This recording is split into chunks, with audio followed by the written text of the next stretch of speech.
Kitabu cha Marko. Tunaendelea na ujumbe wetu wa kumfuata Yesu, ama faida ya kumfuata Yesu, the prophet ya kumfuata Yesu, ambaye Petro alienda akauliza ya kwamba sisi tumewacha biashara zetu, tukawacha wake zetu, tukawacha mashamba yetu, nilikuwa na biashara ya merikebu ya kuuza samaki, tutalipwa na nini? Naye Yesu akamgeukia Petro akamwambia kwamba ni mara 100 na zaidi ya haya yote mtapewa uzima wa milele. Ya kwamba hakuna yeyote aliyewacha mke wake, akawacha ndugu yake, akawacha dada yake, akawacha biashara yake kwa ajili yangu, atalipwa mara 100 na zaidi ya haya yote ataongezewa ufalme, ama atapewa uzima wa milele. Na kwa hivyo tujue ya kwamba Petro alianza kujiuliza kwamba na kuangalia ni faida gani katika kumfuata Yesu, na kuna kitu ambacho tunaoshiriki katika tunapoenda katika theology ambayo inaitwa apologetic. Apologetic tunaambia kwamba unapokuwa Mkristo sio kusema ya kwamba akili zako umesiwacha nje. Lazima uangalia kwamba ama labda hii kitu ni watu walikuja wanakuja na story nzuri wakasema ya kwamba juu ya Yesu kuna evidence ya kwamba kama Yesu ni Mungu, kuna evidence kama Yesu ako hai, na hiyo ndio inaitwa apologetic, ya kwamba kwa wakati mmoja unapofuata Yesu ni faida gani ama ni kitu gani unakuja kuona, kwa sababu kila moja lazima uangalie, ukifuata lazima uangalie ni kitu gani ya kwamba utapata. Na kiposa Paulo anasema ya kwamba mimi kuishi maisha yangu ni masaa, nitasalia Mungu matunda, lakini kufa kwangu ni faida. It is a gain, ya kwamba even the death of a Christian it is a gain. Na Biblia inasema ya kwamba Biblia inasema ya kwamba Mungu hafurahi kwa kuokoka kwa watu. Hata watu wakiokoka 100, malaika peke yao ndio wanafurahia, lakini Biblia inasema ya kwamba Mungu hufurahia kifo cha mwenye haki. Kifo cha mwenye haki, hapo ndipo Mungu anafurahia, lakini kuokoka, hawa ni malaika wanaofurahia. Na kwa hivyo katika kufa kwa mwenye haki kuna faida, ni kwa maana mwenye haki hata akianguka mara 7 Mungu hatamtengeneza. Mwenye haki wa Mungu akilitia jina la Bwana, kwa sababu Biblia inasema ya kwamba hata Elijah aliomba na kuomba kwa bidii, na kwa hivyo maombi ya mwenye haki iko na faida. Bwana asifiwe. Praise the Lord. Kwa hivyo wacha tuangalie katika hiyo katika 16 Marko 16, Mark 16. Siko nimesema Mark ngapi? Okay, 16. Okay. 16 ndio ya mwisho. Hii ndio maneno Yesu alisema, na kama mnavyojua maneno ya mtu ya mwisho iko na ya baraka sana. Na hii ndio Yesu alisema maneno yake ya mwisho alipokuwa akiongea katika kitabu hiki. Tutasoma Mark 16 verse 15. Akawaambia, enendeni ulimwenguni mote mkahubiri Injili kwa kila kiumbe. Aaminie na kubatizwa ataokoka, yeye ambaye asiamini, yeye atakuwa amehukumiwa. Na ishara hizi nazo zitafuatana nao wale waaminiao, kwa jina langu watatoa pepo, watasema kwa lugha mpya, watashika nyoka, hata kwa kinywa hata wakinywa kitu cha kuficha hakitawadhuru kabisa. Wataweka mikono yao juu ya wagonjwa, nao watapata afya. Basi Bwana Yesu baada ya kusema nao akachukuliwa mbinguni, akaketi mkono wa kuume wa Mungu. Nao wote waliotoka wakahubiri kote kote, Bwana akitenda kazi lile neno kwa ishara ambazo zilifuatana nao, akalithibitisha lile neno kwa ishara ambazo zilifuatana pamoja na wao. Tunaomba baraka ukuje uombe kwa sababu ya neno.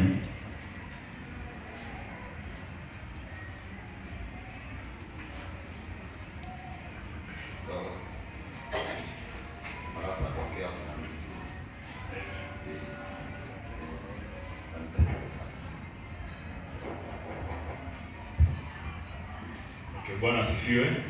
Tuamini na tuombe.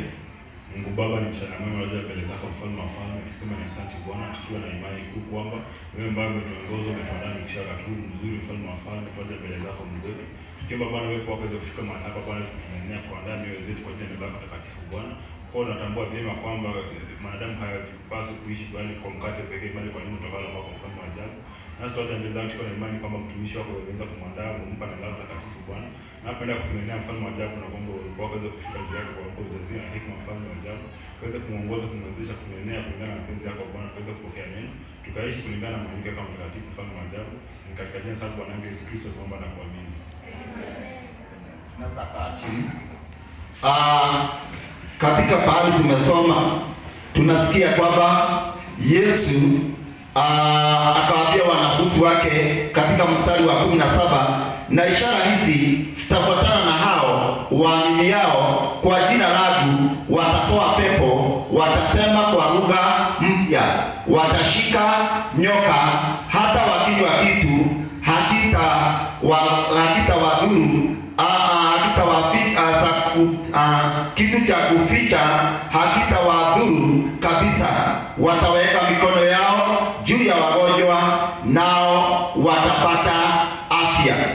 Ya kwamba moja ya faida za kumfuata Yesu ni ya kwamba utafanya kazi in supernatural way, ya kwamba katika maisha yako ya wokovu hautakuwa mtu wa kawaida, lakini utatembea katika ufunuo, utatembea katika bingu ambayo limefunguka, na ya kwamba you shall not be alone, lakini utafanya kazi pamoja na supernatural way ya kufanya kazi.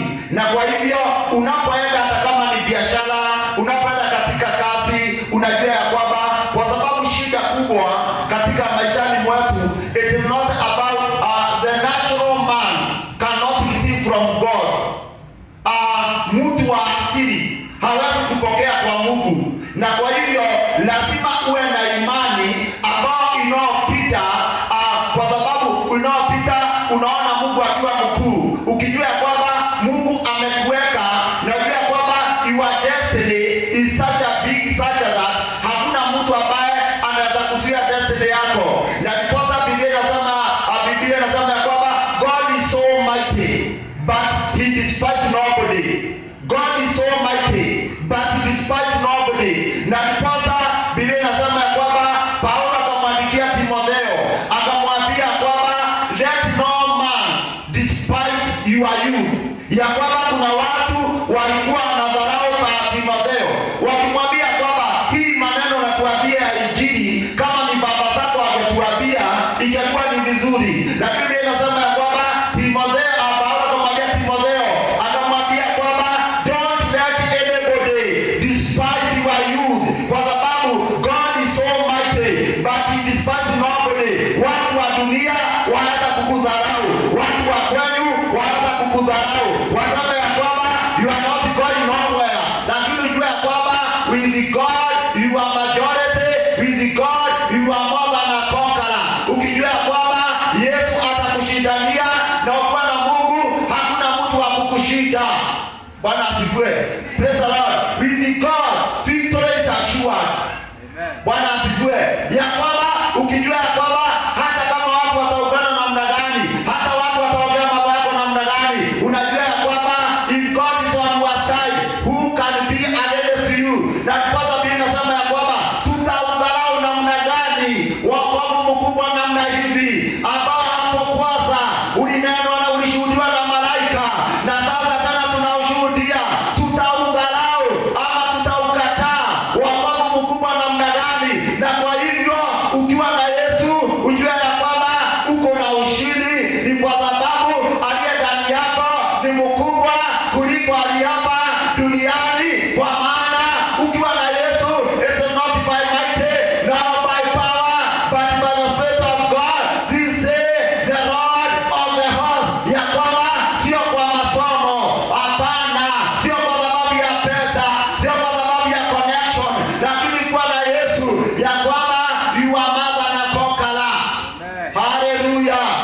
Inua mikono yako, sema yes Jesus. Yes Jesus. I'm more than a conqueror. I'm a winner. I'm a winner. With Jesus. With Jesus. Pigia Bwana makofi mazuri kabisa.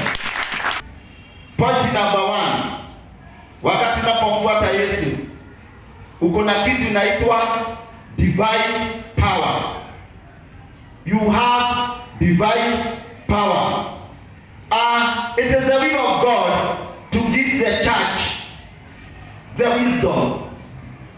It is the will of God kupatia kanisa shia ama wale watu ambao wako na Yesu kuwa ndio suluhisho, wako na suluhisho ya kwamba ninyi ndio chumvi ya dunia hii, ninyi ndio nuru ya ulimwengu huu.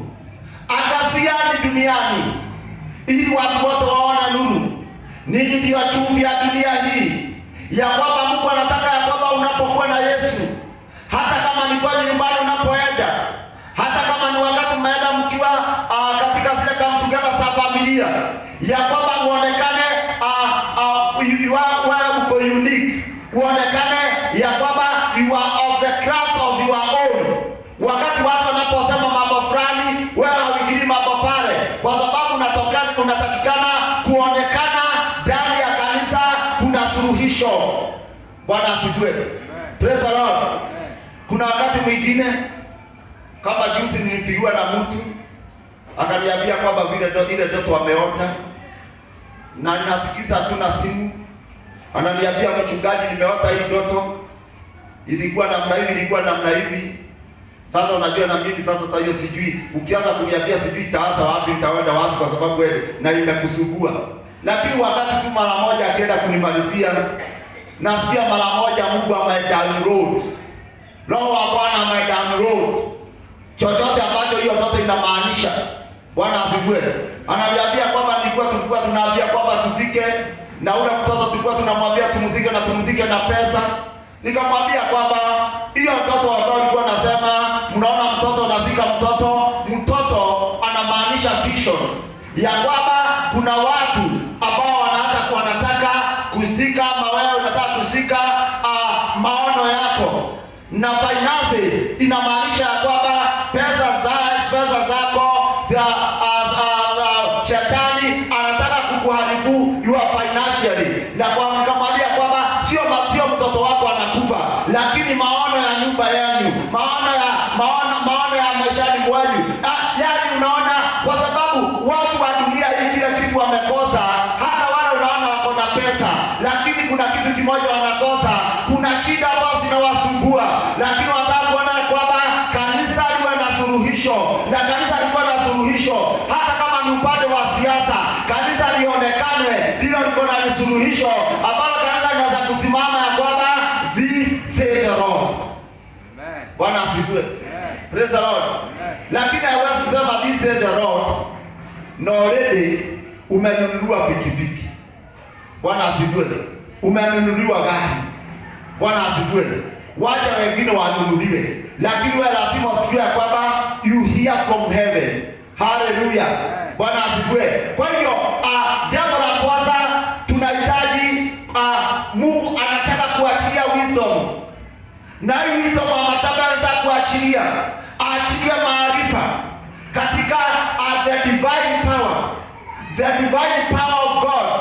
Katika kitabu cha Matthew 16. Praise the Lord. Unajua kwamba kuna watu wakikusalimia namna hivi, kuna mwingine anakuwekea confusion. Bwana asifiwe. Praise the Lord. Unaweka confusion ndani ya maisha yako. Kama ulikuwa unaona ya kwamba unaanza kuwa kuchanganyikiwa, hata kuna mwingine hata akikuja, hata kama ni kanisani, hata kama kanisa unaona kunakuwa na confusion, lakini jua ya kwamba you carry a mighty God. You carry a powerful God. Kama vile Biblia inasema ya kwamba hata tatio jiatu uogope na nitakusalimia. Bwana hiyo sikwambii ukoende ukaogope. Bwana asifiwe. Kwa maana Biblia inasema namna gani? Ya kwamba kama vile ule nyoka wa Musa alimesa zile nyoka za waganga, hivyo na wewe ukisalimia huyo mtu mesa hizo nguvu. Haleluya.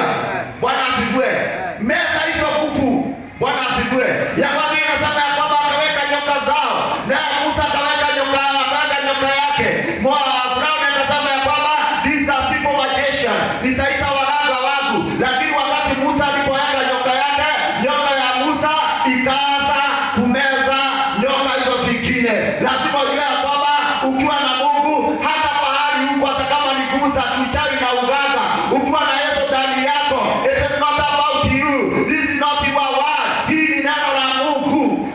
Bwana asifiwe. Praise the Lord. Na neno la Mungu ni seed. Bwana asifiwe. Wakati tunapolitoa namna hivi, hii ni mbegu. Bwana asifiwe.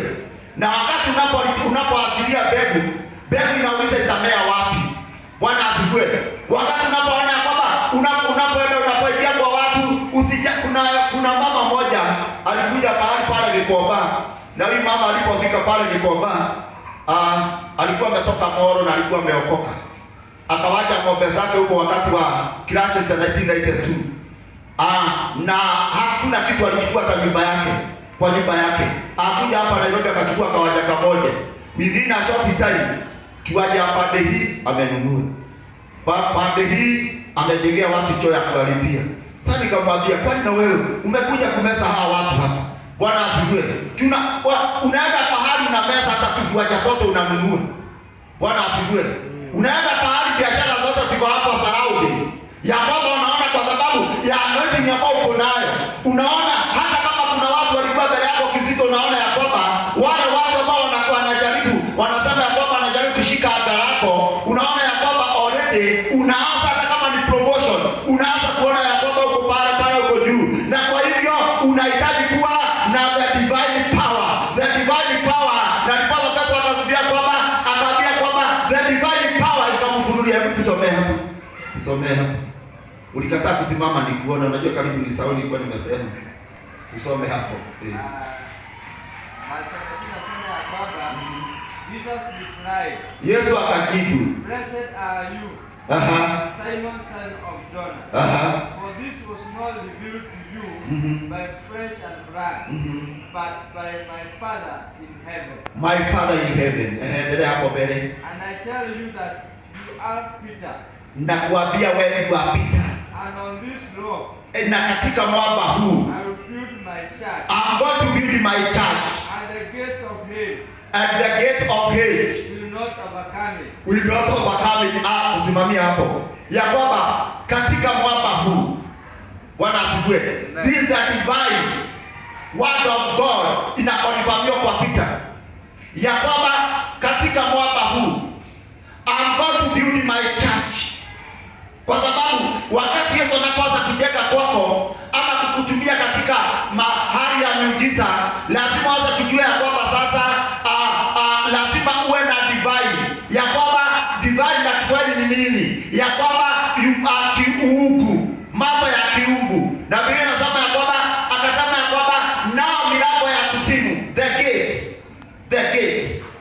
gate ni pahali katika ndani ya Israeli wazee walikuwa wanafanyia kesi. The gate, ili enemy aza kukuattack, alikuwa kwanza ana-attack through the gate. After the gate, amekuweza. Na hivyo anasema ya kwamba nayo milango ya kuzimu, the gate of hell shall not prevail. Bwana asifiwe. Pale katika kwenye malango ndipo wazee walikuwa wanafanyia kesi. Katika gate ndipo vitu zinaingilia. Na kuna watu wanaweza kushika geti zako. Na hivyo lazima ujue kwamba sema ya kwamba milango yako ambayo labda watu wanataka ambao shetani na waganga na wachawi wanaweza kuwa wameishika, ama katika babu zako pale nilizaliwa, katika ukoo wangu, ya kwamba kama kuna milango imeshikwa, useme ya kwamba na milango ya kuzimu haitaniweza.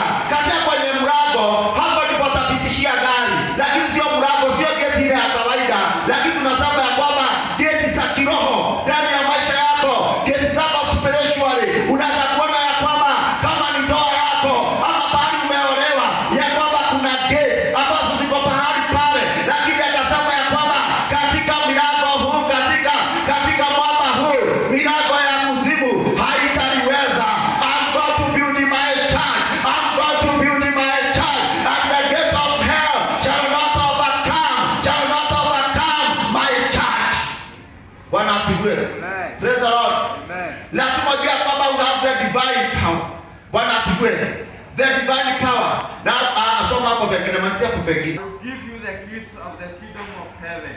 Nitakupatia funguo whatever you bind on earth, chochote ambacho utafunga hapa duniani will be bound in heaven. kitafungwa na mbinguni. And whatever you loose on earth, Kila utafungua hapa duniani will be loosed in heaven. kitafunguliwa na mbinguni.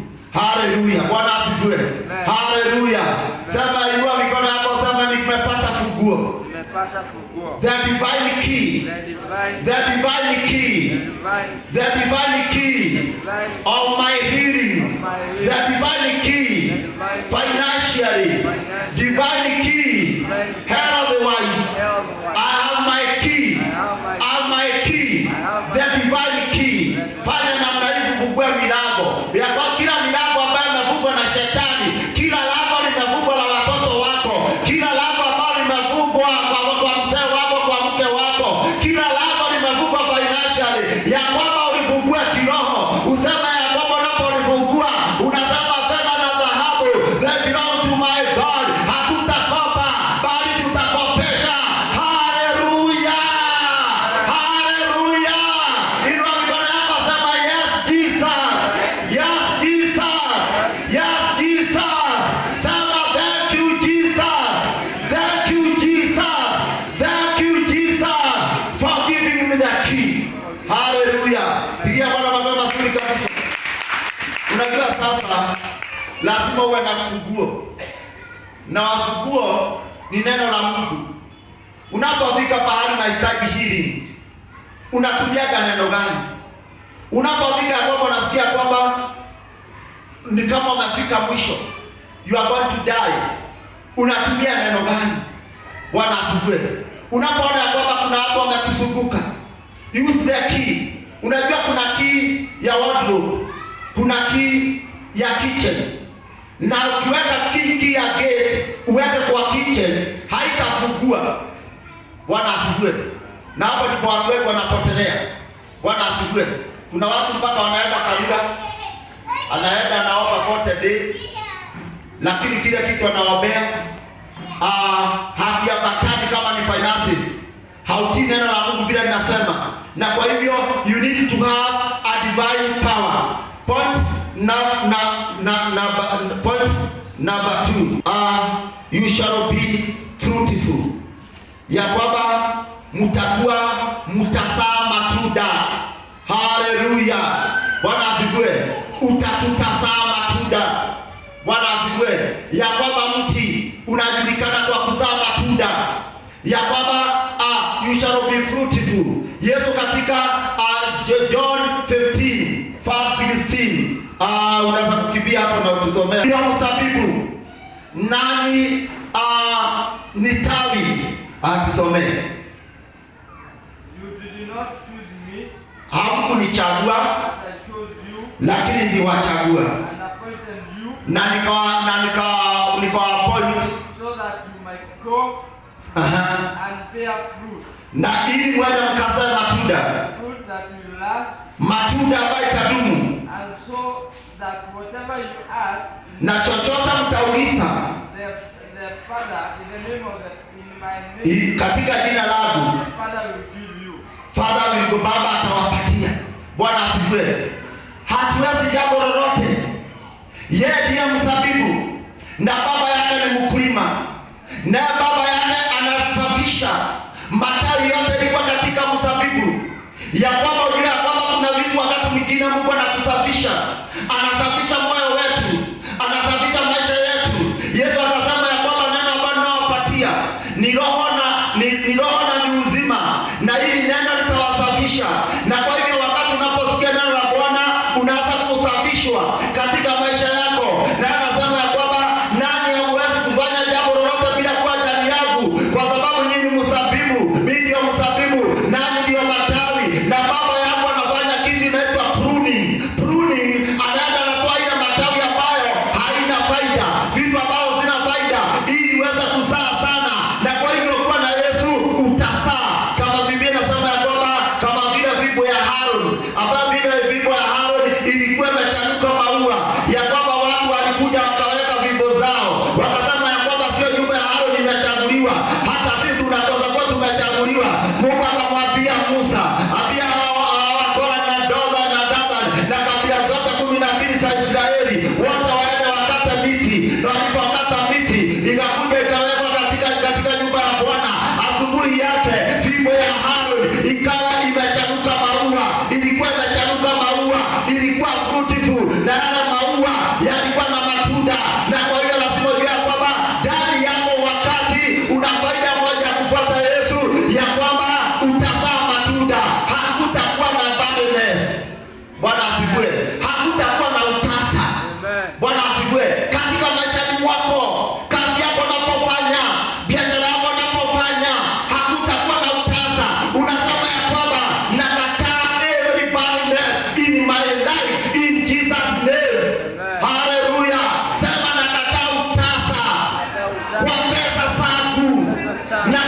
Unajua ni vizuri, roho ya utasa sio mzuri. Bwana asifiwe. Hata kuna mwimbaji mmoja wa wimbo akasema ya kwamba hii muafakado lazima ikatwe. Bwana asifiwe. Kwa sababu agriculture alikuja hapa. Bwana asifiwe. Akasema hiyo avocado hakuna siku itazaa. Unajua kuna miembe ambayo isaagi inakuwa mitasa. Bwana asifiwe. Hao wanasema hii avocado hapo ndipo tulipendeana na hapo bado hapo ndipo tumeachiana. Hii avocado sasa zilipigana hapa kutoka asubuhi maana jioni ikafika, na hii avocado hauna masao. Huyu avocado lazima uende chini, lazima angalia. Kwa hiyo anacheka. Bwana asifiwe. Hii avocado, Bwana asifiwe, ya kwamba lazima naweza nasema ya kwamba shoka limewekwa katika kila mti ambao hauzai utakatwa. Bwana asifiwe. Bwana haribu rutuba, Bwana haribu ardhi, na kwa hiyo lazima mwambie Bwana, ukiweka mikono namna hivi. Jambo moja nilimwomba Mungu ndani ya maisha yangu ni ya kwamba yoyote tutakuwa tunamsala na yeye ama tunakuwa close na yeye, ya kwamba wabarikiwe ni kwa sababu aikare na nimebeba fruitful, ya kwamba pale popote ninaenda I become fruitful. Na kwa hiyo lazima ujue ya kwamba uwe mtu wa kuzaa. Ukipatiwa mshahara kana ongezeka, ukipatiwa uwe na the spirit of increase ambayo ilikuwa na Joseph, the spirit of increase, kwa maana it is from glory to glory, not from glory to grass. Bwana asifiwe. Praise the Lord. Lazima ukatae, umwambie, useme ya kwamba hiyo ya utasa ndani ya familia yetu, ndani ya maisha yetu, ya kwamba unaweka pahali biashara, makasoma hawakuji, hakuna watu walikuja hapo, watu wanapanga laini. Ndio inasema juu ya kwamba hii pattern ya kwamba hii spirit of barrenness. Bwana asifiwe. Bwana asifiwe. Na useme ya kwamba hatutaki bila utasa. Bwana asifiwe. Kwa maana atakuwa visima vya maji kwenye jangwa. Haleluya. Utakuwa na masao. Pesa zako. Kuna mwimbaji mmoja aliimba akasema ya kwamba unipatie shilingi ya kike. Kwa sababu kuna wengine wanakuwa na saa kiume. Hiyo sijui, hiyo ni mwimbaji aliimba namna hiyo sijui. Bwana asifiwe. Praise the Lord. Lakini mimi nilisikia tu akiimba. Bwana asifiwe. Hata ya kwamba kuna watu ambao wako shilingi zao ni saa kiume. Unajua roho ya kiume ukiweka dume hakuna siku itaongezeka. Bwana asifiwe. Lazima, kwa hiyo lazima uulize Mungu ya kwamba akupatie uwe fruitful in your life. Haleluya. Piga Bwana makofi mazuri kabisa. Inua mikono yako na Mungu aseme, Bwana ninataka nisae masao ya kudumu, biashara yangu isae masao ya kudumu, isae matunda ya kudumu. Pokea roho ya kubarikiwa, pokea roho ya kuzaa, pokea roho ya kuongezeka, mikono yako ikaongezeke. Chochote ikigusa watoto wanaongezeke, ikigusa kiroho za mzee anaenda naongezeka, ukigusa biashara pokea, receive the grace ya kuzaa in Jesus name. Hallelujah. Pigia Bwana makofi mazuri kabisa. Pigia Bwana makofi mazuri kabisa. Point number 3. Bwana asifiwe. Point number 3 ya kwamba mtapokea nguvu, mtapokea roho. Bwana asifiwe. Na mtapokea roho, na mtakuwa mashahidi wangu katika Yerusalemu na katika Judea na Samaria na ulimwenguni kote. Na kwa hiyo akasema ya kwamba you shall receive power, you shall receive the Holy Spirit, ya kwamba roho wa Bwana atakuja juu yenu, na wakati roho wa Bwana atakuja mtakuwa na mamlaka, ya kwamba lazima juu ya kwamba akasema ya kwamba nimewapatia mamlaka ya kwamba mtakemea pepo, na kwa jina langu pepo zitaondoka. Nimewapatia mamlaka, mtawekelea wagonjwa mikono na watapata kupona. Nimewapatia mamlaka ya kwamba pale popote mtakanyaga patakuwa ni kwenu. Na kwa hivyo wakati unapopokea Roho Mtakatifu, Biblia inasema ya kwamba the Spirit of God shall raise the standard, ya kwamba he is the game changer. The Spirit of God is the game changer.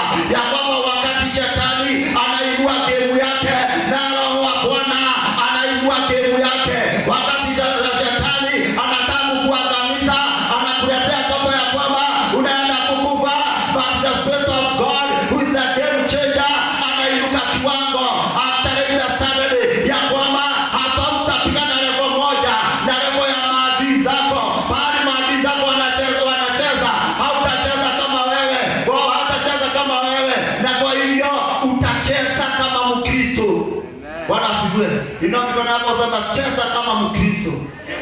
Cheza kama mtu wa kanisa la Madhara na Bateni. Cheza vizuri. Bwana asifiwe. Pigia Bwana makofi mazuri kabisa. Niliona kwamba kuna kijana mmoja ni kipindi ya Maria. Bwana asifiwe. Amos na angalia anasema kuna kijana mmoja anasema kwamba Father God cheza kama wewe. Mambo imekuwa moto. Bwana asifiwe. Na nilikuwa anaomba. Praise the Lord. Anasema Father God acheze kama Father God. Bwana asifiwe. Huyo ni vijana wetu. Praise the Lord. Na kwa hivyo lazima tuangalie wakati tunapoingia ndani ya Bwana, unaangalia Roho wa Bwana ndio anainua kiwango. The Spirit of God. Roho wa Bwana atafanya ukubuke. Nabii nasema ya kwamba akawaambia kwamba mwende mkae Yerusalemu, msihubiri kwasa. Unajua siku hizi watu hawajali kama ni kuhubiri, kama ni kazi unafanya, watu hawajali. So wrong, kila kitu watu wanajali title, watu wanajali pesa. Hiyo inakuja kwanza number 1. Lakini nataka kuambia kwamba hata kama ni kwao unaimba, hata kama ni kama wewe unaimba praise and worship, jambo la kwanza anasema ya kwamba mtapokea nguvu, na baada ya kupokea nguvu, basi nguvu ya kwamba mtakuwa mashahidi wangu. Na kwa hivyo ni vizuri kutamani ya kwamba ujazwe na Roho Mtakatifu. Amen. Bwana asifiwe. Roho Mtakatifu atakukumbusha. Roho Mtakatifu wakati utakapoenda kwenye mashtaka, kama umestakiwa, hautashinda kwamba kusema nitasema namna gani. Anasema ya kwamba wao utaitasidi tu, na Roho Mtakatifu ata-influence the outcome. Watu wengine wataongea kwa behalf. Hautashinda ukijitetea sana ya kwamba sijafanya namna hivi. Ukijitetea kwa sana watu wanasema ya kwamba you are guilty. Lakini kwa Roho Mtakatifu atakuongoza hapo mbele kwenye kustakiwa.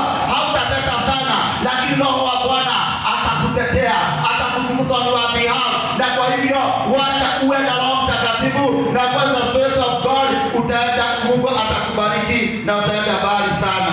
Bwana asifiwe. Praise the Lord. Point number 4 ni 4. Bwana asifiwe. Ambayo Biblia inasema ya kwamba bali tumesoma mstari wa 17 inasema namna gani? Na ishara hizi zitafuatana na hao waaminiao, kwa jina langu watatoa pepo, watasema kwa lugha mpya, watashika nyoka, hata wakinywa kitu hakitawadhuru kabisa, watawekea mikono yao juu ya wagonjwa, nao watapata afya. Ya kwamba tutakuwa na the divine health. Biblia inasema ya kwamba wote waliotoka katika ndani ya nchi ya Misri, ya kwamba nguo zao hazikuisha na wala miguu yao haikufiba, na ya kwamba Biblia inasema ya kwamba Mungu aliwapatia kuwa hebu tusome katika Zaburi 105:37. Zaburi 105:37. Ya kwamba Mungu atatupatia 105:37.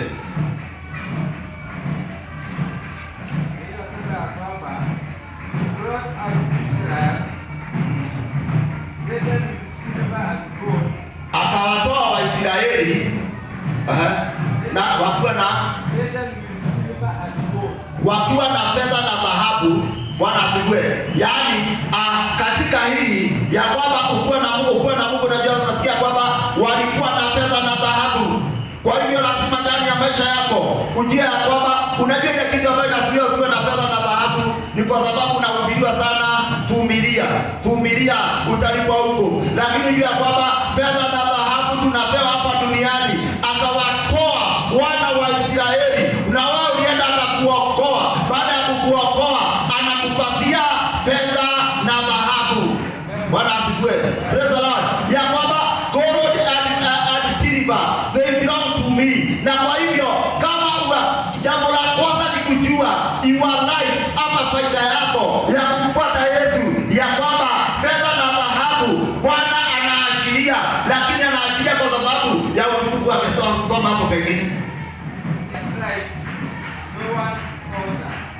no one falter. Hiyo yako ina Bwana asifiwe. Ina translation hiyo. Bwana asifiwe. Katikati yao. Ingine kuna ingine another translation inasema namna gani? Akawatoa hali Bwana fedha na dhahabu katika kamila zao, asiwepo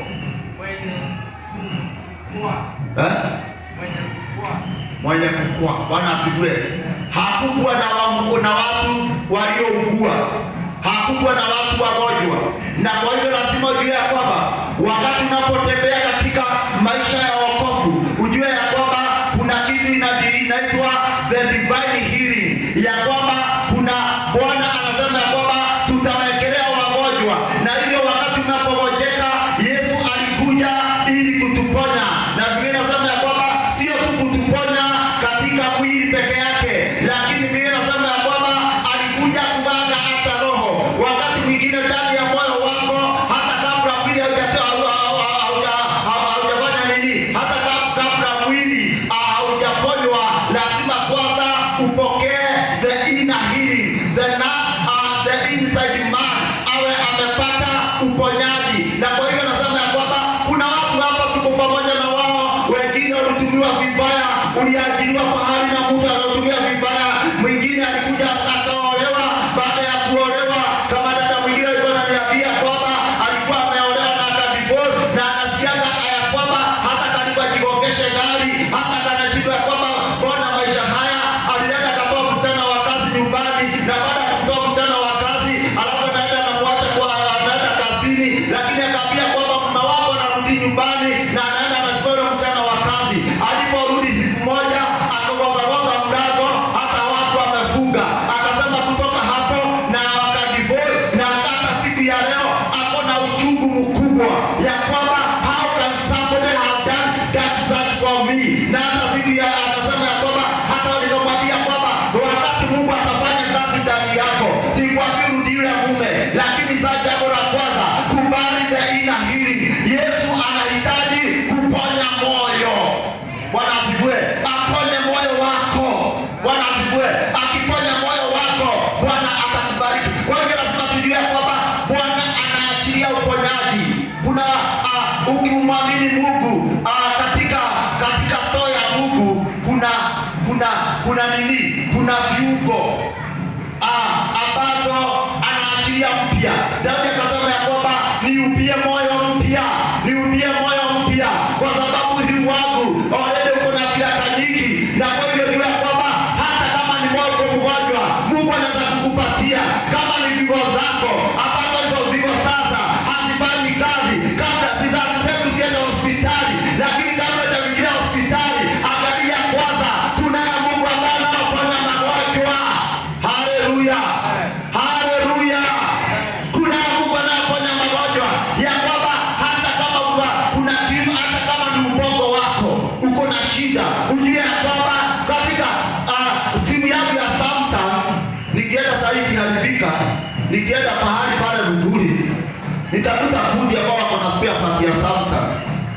Na kama Samsung wanajua kwamba kutengeneza spare part ya, kwa sababu wanajua kwamba inasaharibika, hata hii mwili Mungu anajua kwamba kuna wale shetani ambao anaachiliaga magonjwa kwa malaika wa shetani, na Mungu akona malaika wake, na malaika wake wanaletaga viungo na wanakupatia vitu mpya ndani ya mwili wako. Lazima hata kama wewe ni mama, na kwamba kuna wamama ambao walitolewa uterus na wakatolewa uterus, na baada ya kutolewa uterus wakaambia hawatazaa, lakini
Jesus. For Jesus Christ the same today, yesterday, and forever.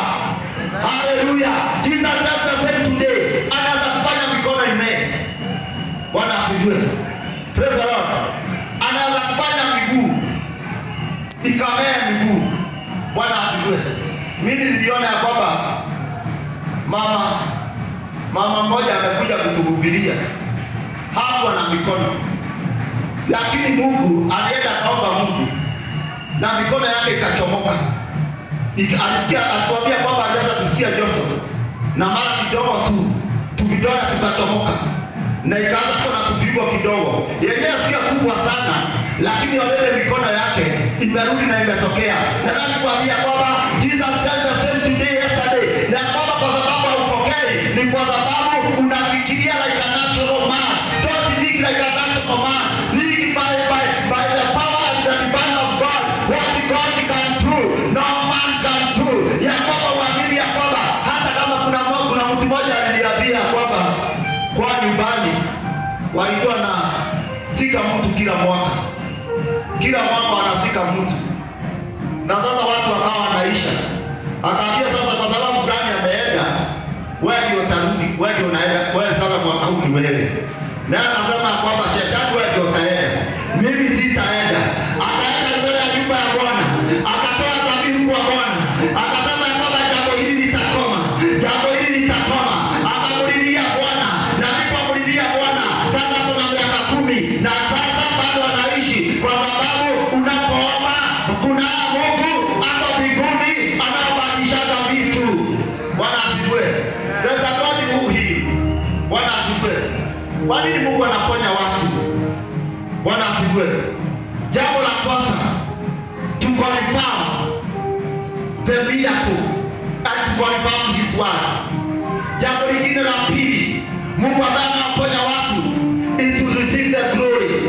Akawaambia wanafunzi wake, Lazaro ni mgonjwa, ninaenda tukamua ni mgonjwa, lakini akasema ugonjwa huu sio mauti, lakini ugonjwa huu ni wa kumpatia Mungu utukufu. Na kwa hivyo wakati Bwana anapokuponya ama anapoponya watu kama hapa kanisani, ujue ya kwamba atajipatia utukufu. Na kwa hivyo wakati napohubiri uponyaji, hata wakati mimi niko mgonjwa, mimi naombeaga uponyaji, naombeaga watu wagonjwa, ni kwa maana uponyaji neno la Bwana ete seed. Na hiyo seed inapoiachilia inauliza ya kwamba wapi mtu mgonjwa saa hii, ili apokee uponyaji, ili apokee the divine power of healing, the divine hand of God, the touch of God in the body. Kwa hiyo mahali popote atakuwa na maugonjwa, hata kuna wanaume ambao hawaomani, hudi zao hazifanyi kazi, na naweza nikwambia kwamba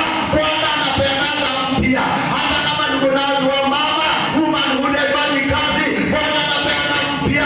Naomba ya kwamba Jehova anaachilie, anakupatia mpya in Jesus name. Hallelujah. Pigia Bwana makofi mazuri kabisa. Kama nana na transfer. Bwana asifiwe. Praise the Lord. Mungu ndiye anaona ya kwamba hawezi kufanya mwili wake kutransfer, kupeana mpya. Bwana asifiwe. Nana anasema ya kwamba atatransfer. Kwa hiyo kama nana anasema hivyo, naye Mungu namna gani? Our God is a great God. We believe in a mighty and a powerful God. As you follow Jesus, kuna mambo makuu itatendeka. Pigia Bwana makofi mazuri kabisa. Nataka kwenda kumalizia. Tuko point number 5. Bwana asifiwe. Praise the Lord.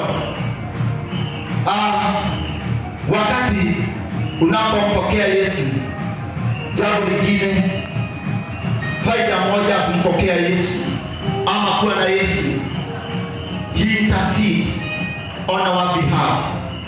He intercedes ya kwamba yeye, there's only one man who can intercede between man and God.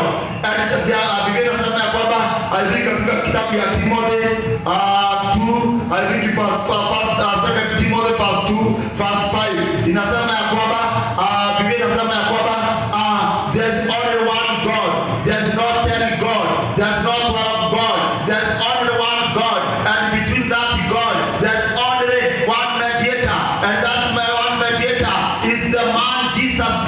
Biblia haiwezi kumuita man, inamuita man Jesus Christ, kwa sababu alikuwa man na alikuwa God, ambaye anaintercede on behalf of our God, ambaye ako mediator, ambaye ana mediate between us, ya kwamba wakati unapoona kesi iko zito, mambo yako mazito, hauna njia, kuna mtu mmoja ambaye anaintercede on your behalf, na wakati unapo intercede on your behalf, ujue ya kwamba hata kesi iko namna gani, yeye ako between you and the Father. He is interceding on your behalf. Biblia inasema ya kwamba Abrahamu akasimama akaintercede kwa sababu ya Sodoma na Gomora, akamwambia Mungu, kama kutakuwa na watu 50 utaangamiza mji huu wa Sodoma na Gomora. Mungu akasema sitauangamiza.